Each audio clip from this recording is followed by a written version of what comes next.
Es una lorica jamata, una cota de malla, ¿vale? Principalmente hecha de anillos remachados o abiertos, pero muy pequeños, y que es perfecta sobre todo para deflectar espadas, ¿vale? Tajo, porque los enemigos principales eran tribus celtas o germánicas que utilizaban espadas muy largas y principalmente empleaban el tajo, pero sin embargo es bastante precaria contra punzadas y estocadas. Rompe la anilla y entra, y el tío que esté dentro la palma, ¿vale?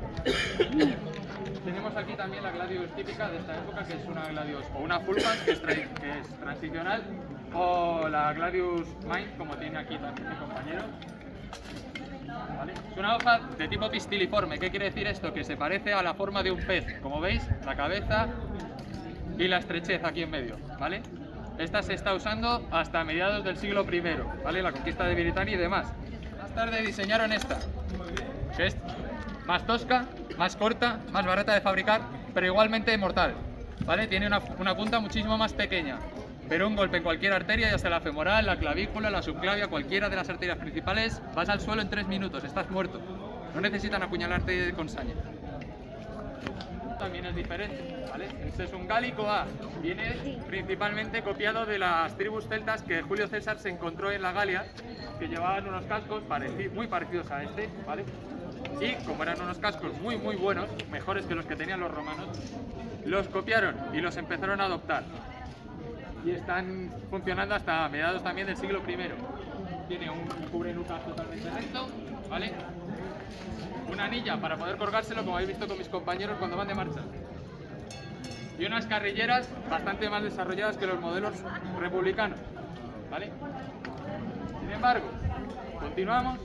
El escudo. Este escudo es un modelo transicional. Es bastante parcial republicano, pero ya empieza a tener forma cuadrada, como tenemos en el imperial Alto Imperio, ¿vale? De finales del siglo I. Este ya es el característico que todos conocemos del equipo romano. Tanto el escudo como los cascos, como todo el equipo, fueron evolucionando en función de los enemigos que se encontraban los romanos.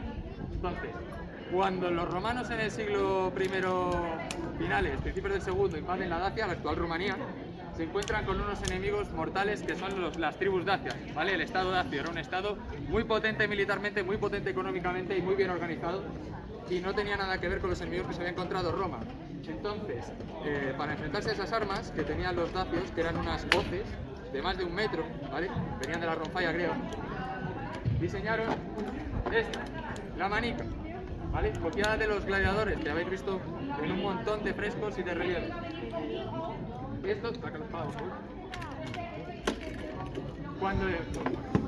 cuando el legionario está en guardia, solo se le ven los ojos y solo se le ve la greba, que también empezaron a llevar casi por obligación en esta campaña porque tenían un montón de amputaciones.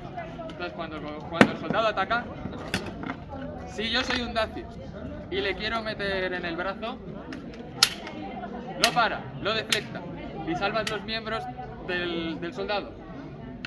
Luego, por ejemplo, los cubrenucas y las carrilleras son mucho más grandes en esta época. ¿Por qué?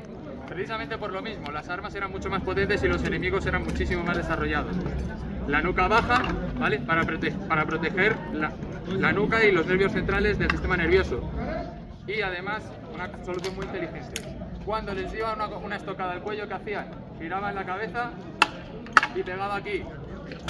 Ha salvado la aorta y la subclavia. Las carrilleras igual. Son igualmente pronunciadas, ¿vale? Principalmente para proteger las arterias, y con esta lorica, la segmentata, que hicieron prototipos en época de Augusto, les funcionó, les fue muy bien, la fueron avanzando y tenemos lo que tenemos aquí, estas dos, ¿vale? Es muy buena con estas carrilleras, ¿por qué? Porque cuando tú te van a dar un golpe automáticamente te encoges, entonces cuando te encoges, la lorica junto con las carrilleras forman una placa de hierro que es impenetrable, ¿vale? Y el resto del equipo es principalmente el mismo que en época principios de imperio, finales de la República, y la organización militar exactamente igual. La única diferencia, por ejemplo, en organización serían los campamentos. En época augustea, como el que tenemos aquí en esta ciudad de León, ¿vale? Empieza a ser el típico cuadrado rectangular que tenemos ya durante todo el resto del imperio, pero no tiene nada que ver con las épocas anteriores.